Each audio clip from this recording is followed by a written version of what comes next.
Hello, everyone. Charles Watts here. Welcome back to Inside Arsenal. It is Tuesday. I hope the day is going well wherever you're watching or listening to this around the world. Thank you, as always, for joining me. I really do appreciate it. We are going to talk about Cristhian Mosquera today as he gets ever closer to sign in for Arsenal, or for his signing to be confirmed by Arsenal. He is on a plane right now, heading over to Singapore to join up with the Arsenal squad for the pre-season tour over in Asia. He's flown out from Heathrow this morning. Still waiting for the official announcement for Arsenal, but you would expect that is coming very, very soon. He's even been videoed at Heathrow waiting for the flight, and that has now been confirmed that he is flying over. So we can talk about that, which is great news. Obviously, another signing through the door for Arsenal. Looking forward, hopefully, to seeing him play over in Asia. I imagine the game against AC Milan tomorrow will come a little bit too soon for him, but you think the game against Newcastle potentially will be the first time we get to see him in his Arsenal shirt. Well, not the first time we've seen him in an Arsenal shirt, because we saw that about a week ago when a picture got leaked of him doing his interview, but you know what I mean. So we can talk about that. We'll talk about what's been going on over in the tour. Look at some pictures from training, from that sort of things. We've got questions and comments from you guys to get stuck into as well. So plenty to talk about today. Do have Inside Arsenal Extra Time coming later on today with myself and James Benge as well. James has very kindly somehow managed to convince his, I was going to say girlfriend, but wife now, to let him shoot away for sort of 45 minutes or so to record an Inside Arsenal Extra Time from his holiday. So we will be doing that. Any questions you want to ask myself or James in that show, then you know what to do by now. Get down into the comments, start it with Extra Time, give us your question, your comment. We'll pull some of them together and get them included in the show a little bit later on today. But let's start with Cristhian Mosquera, shall we? Like I said, on his way to Asia to link up with his new teammates, which for him, I'm sure is going to be a massive relief. For Arsenal, it's going to be a big, big plus as well. You know, we've been waiting for this transfer. Arsenal were hoping it was going to be done and confirmed in time for him to be able to fly out with the rest of the squad, like Norgard has, like Kepa has, like Zubamendi has, but it didn't happen. He's been here a long, long time.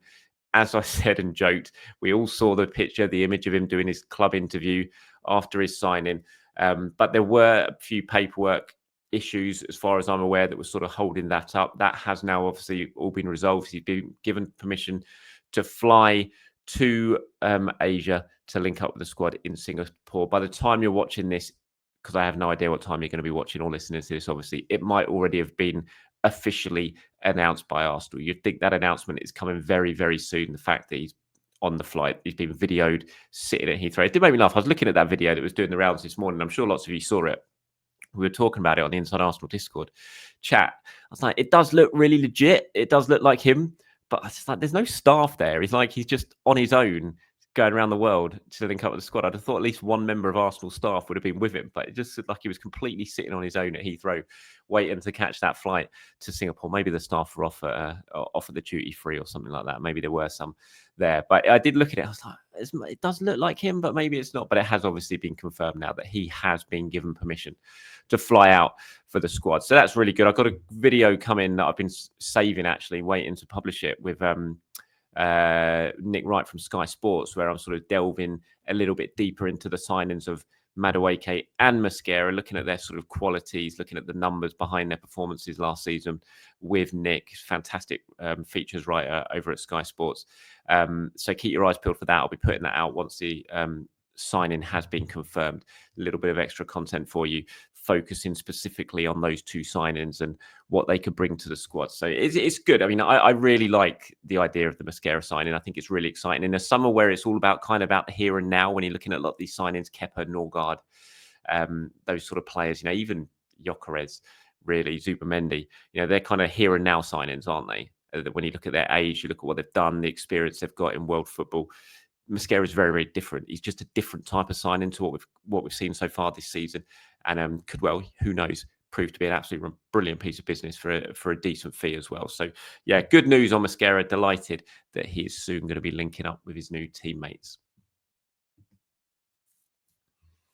Right, moving on to tour matters. If you're watching on YouTube, you can see a picture that perfectly summed up the start of Arsenal's pre-season tour to Singapore yesterday. Ben White, I think that's Ben White in the shadows, but behind him, absolutely torrential downpour, a downpour that forced Arsenal's first training session to be cancelled yesterday. Last time I went on a tour to Singapore, I've been to this complex, which is just a little bit sort of out of the center of the city.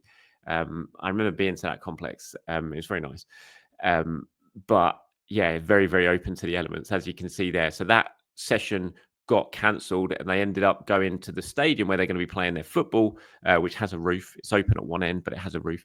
And you can see they went to the stadium instead and they had a session later on in the afternoon. Again, as you can see there on YouTube, the players going through their paces. Ethan Nwaneri out there after his exertions with England at the Euro Under-21 Championships, wearing his new number 22 gear there. First time we've really seen Ethan in his new number 22, waiting for his new contract to be confirmed, which would be fantastic. Look at the size of Kai Havertz in that picture there with William Saliba. You know, Saliba's a big guy. Havertz really has bulked up, no doubt about it. Arteta spoke about it at the end of last season, obviously. But when you look at these pictures of Kai Havertz now, he does look like a completely different physical specimen, I have to say. Yeah, they were all out there. Obviously, yesterday, everyone enjoying themselves on the pitch. Declan Rice, who wasn't with the squad when they went over to La Manga and Spain, he has obviously joined up with the squad now. He's over there. Max Dowman. Will we see Max Dowman playing? Will we get some minutes for him tomorrow against AC Milan? I think we will. I really do. I'll be surprised if we finish this tour with Max just being over there for the experience of it all.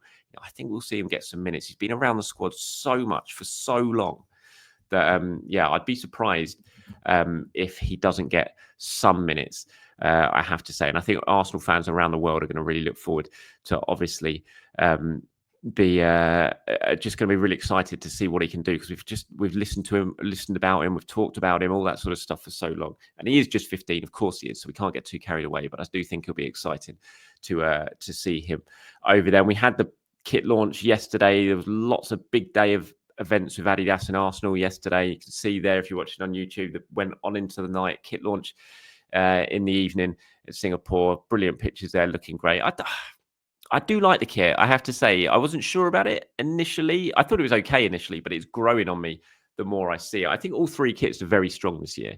I think my order will probably be home kit number 1, third kit, the white one that's going to be released soon, number 2, and then the third kit. But I think all of them are pretty strong, I have to say. And this one definitely has grown on me. I wasn't sure about the red stripes initially, but I actually think they look quite good now. But the thing is, anything will look good on Riccardo Calafiori, isn't it? It's kind of unfair to put anything on him, because it just makes, you can make absolutely anything in the world look good. And I think it probably looked very different if it was me standing on top of a skyscraper modeling the new Arsenal launch. I'm not sure they'd sell as many shirts if I was doing that rather than Riccardo Calafiori. So I know my place. Don't worry about that. Okay, so the game tomorrow, very hard. I will try and do a predicted 11 tomorrow in the show, which it'll be horrendously wrong. I mean, it's honestly like trying to do a lottery, isn't it? Doing predicted 11 for these games early on in the tour. But really excited to see what we're going to see. I think some of the main takeouts, and we were talking about this in the Arsenal Press Pass show yesterday, me, Si, and Sam. We were looking ahead to the whole tour as a whole and looking at what Arteta will want to get out of it the most. And what I'm looking forward to tomorrow, I think, is that midfield partnership. You know, how much of that are we going to see from the early days in this tour? I think that's going to be really important. You know, Zubimendi, Rice, Odegaard.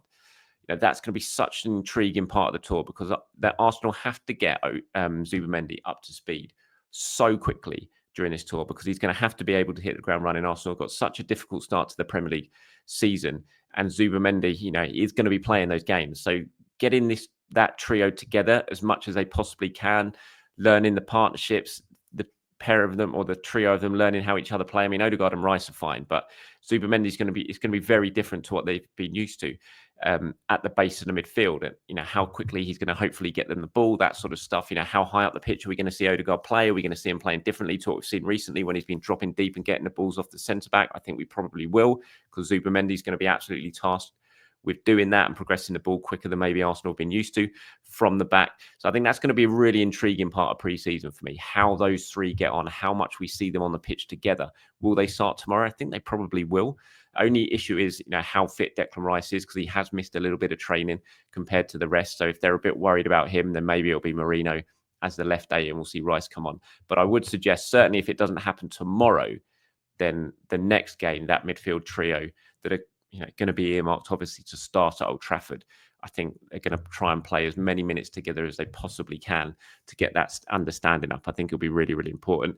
Elsewhere, you're sort of looking at who else could play. I think depending on Timber's fitness, that will be a key thing. Who plays at right back tomorrow? You'd suggest it probably be Ben White. I think tomorrow. I think Raya obviously starting goal, but we'll see Kepa at some point. It could be the case we'll see two completely different teams. One team plays 45 minutes, another team plays the second 45 minutes, or maybe he'll go to an hour. I don't know. It's really hard to predict for these things, but whatever it is, it's just going to be nice, isn't it, to see the players back in action again. Actually watch some football, Arsenal football this summer. Is going to be really, really nice. Can't wait for it tomorrow. So yeah, 1:30 p.m. kickoff. 12:30 p.m. kickoff. My mistake. UK time over here. You can watch the games. You can get an access pass on arsenal.com. Well, moving on to some questions and comments now.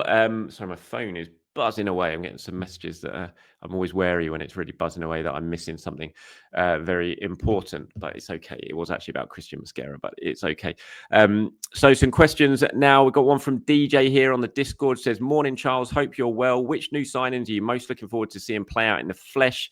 The ones we've made so far. As much as I'm really excited about Zubimendi, I must admit, I can't wait to see Madueke make his debut, hopefully at the Emirates Cup. Great show as always. Yeah, I am excited to see Madueke. As much as I'm, it is what it is when it comes to the transfer, and people have got their views on that transfer. I am excited to see him, what he can bring, because there is no doubt about it. He does offer something that Arsenal don't have in this squad. You look at the numbers and they paint a picture. It's obvious why Mikel Arteta wanted him. And so I'm just really interested and excited to see if those numbers, he can back up those numbers on a pitch in an Arsenal shirt. Because if he can, and he can offer Arsenal something completely different to what we've come to expect, then that's going to be a massive weapon for them next season. So I am really looking forward to seeing that and seeing the first signs of him, how he links up and what he can bring and how exciting he is, how quickly he can beat his fullback, all that sort of stuff. So I'm looking forward to that. But I have to say, I'm just really excited about Zubimendi and that partnership that I was talking about, especially his partnership with Odegaard, which I think is going to be so instrumental in how Arsenal play next season. So I'm really, really looking forward to seeing how quickly he settles, how big a difference he makes in the midfield, how much maybe quicker he moves the ball and progresses the ball forward, what that does for Odegaard. Does it free Odegaard up so he doesn't have to worry as much about dropping deep? What does that make Odegaard do next season? Do we see Odegaard back to the sort of form we'd seen from him for the previous two seasons, all that sort of stuff? I think it all revolves around Zubimendi. So yeah, I'm looking forward to that at the moment. Question from Charlie now. Says, morning, Charles. With Jorginho's exit and Jesus' long-term injury, do you know the makeup of the leadership group this season? Is the order Odegaard, Saka, Gabriel and Rice? I thought this was interesting. I was talking to Sam Dean about this of the Telegraph, obviously part of the Arsenal Press Pass show.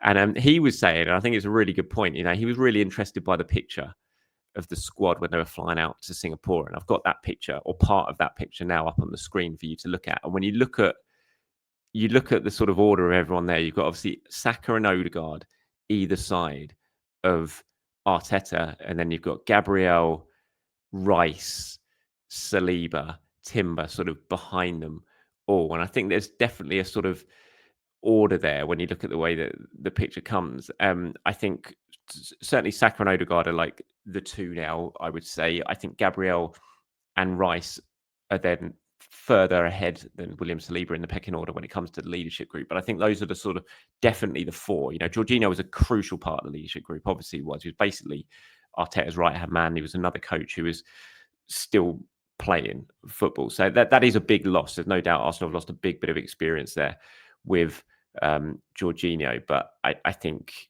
you've got plenty of leadership there. You've got plenty of experience. Now, Odegaard, Saka, definitely.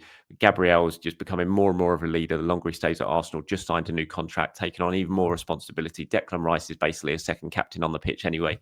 And William Saliba, kind of a little bit behind Gabriel, I would say, in terms of the sort of leadership qualities and all of that. But he's taking more of that on, I think, and he's becoming more of a senior player with each year that passes. So I don't know an official order, Charlie, in terms of the actual leadership group with Jorginho's departure, but I would say that the order you've listed there is very, very, I might have Rice and Gabriel the other way round. I don't know. It'd be a toss of a coin type thing, but those four will definitely be part of the leadership group. And it might be that, obviously Jesus is still in it. There's no doubt about that when he's around the place, and when he's back, he'll be in it.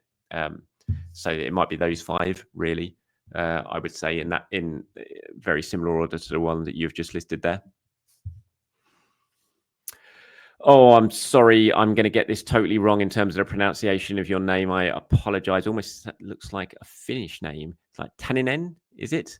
But yeah, apologies if that's totally wrong. You say, should Arsenal do something about how they do transfers to make the club look more credible, to be one of the big clubs they want to be? I don't want to know. I don't want to know why Gyökeres deals take so long. But other big clubs make their deals faster. Could Arsenal get bad reputation because of this, or do they already have? I don't think they already have. And to be honest, the Gyökeres ones is a bit of an outlier this summer, really, and obviously that is a big money move, and it is a move. You are taking a club's most important player away from them, and it is a player who has gone on strike to force a move. So there is context behind why this is a complicated deal to get done. But I think when you look at the rest of the deals they've got done, they've done it all very, very quickly, and so I think they kind of do look credible. You look at how smoothly they worked to get Zubamendi signed above everyone else. Did that way in advance and got him signed up, which is really good. And from my understanding, Arsenal are looking to do more of those type of deals. Get players signed up pretty much a year in advance almost. That's something the club are looking to operate. They believe they got a real good success story out of the Zubamendi signing. They want to try and replicate that as much as possible. You look at Madueke, they got that deal done, wrapped up pretty quickly. Mosquera, they've got that deal. Obviously, they've had to wait for this announcement these last few days, but they've got that deal wrapped up very, very quickly. So I think on the whole, Norgard as well, there was another one they got done very quickly. So I don't look at this window as one where it's all been massive drawn out sagas or anything like that. I think they have been on the front foot, and I think they've got things done very, very quickly. So it's just the Gyökeres one, which is a bit of an outlier at the moment. And I do think there is context there that needs to be sort of thought of when discussing it. So I think Arsenal look fairly credible in the transfer market. I mean, look, Man United only signed Mbeumo yesterday. How long had that been dragging on? So other clubs have their own sagas as well when it comes to signings. It's not just Arsenal. Look at Newcastle and the issues that they're struggling with this summer. Having an absolute awful window when it comes to missing out on top targets. So, yeah, I think we just feel it a little bit more because we're so hyper-focused on Arsenal that we feel it a little bit more. But we're not the only club that this sort of thing happens to. It happens to an awful lot, I have to say. Ollie now has got in touch. He says, hope the family is settling into a new place. They are. Thank you very much for saying that, Ollie. He said, I've just seen Brighton have sold Estepinian to Milan for 17 million euros up front, 2 million plus add-ons. Obviously heard they were originally looking at Zinchenko. Do you think that's about the price we should expect or asking for? Do you know why they shifted targets to Estepinian instead of Zinchenko? And do you know if there's any other teams still interested? To be clear, I'd love to keep him.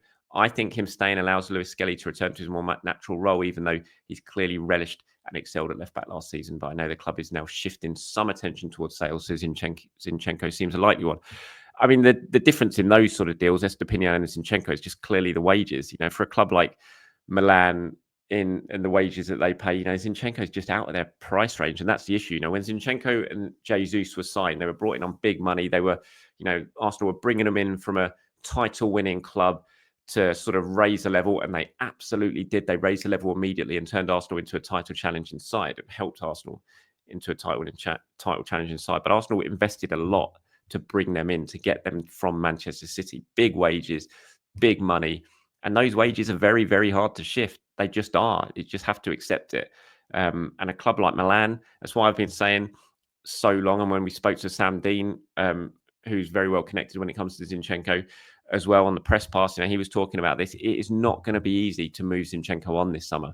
Price-wise, clubs can afford him, no doubt about that. He's only got a year left in his contract. But for him, he'd be taking a massive pay cut to leave Arsenal this summer and join pretty much any of the clubs that are in for him at the moment. And so for him, why would he be in a rush to leave? He's got 1 year left. He can stick it out, go on a free transfer in the summer, have a lot more options available to him because no one has to pay a transfer fee, can probably not have to take anywhere near as much of a cut in wages. So it's going to be a hard one to do. And it doesn't surprise me at all that AC Milan appear to have moved on from their interest in Zinchenko and gone for a cheaper option, certainly wages-wise as well. And I think that'll be a familiar story for any time that anyone does come in for Zinchenko. So we'll wait and see if he goes. I don't think, he's definitely available. Arsenal will be happy for Zinchenko to go this summer. But I do think it might be a lot more difficult than a lot of people expect it to be, just down to those wages.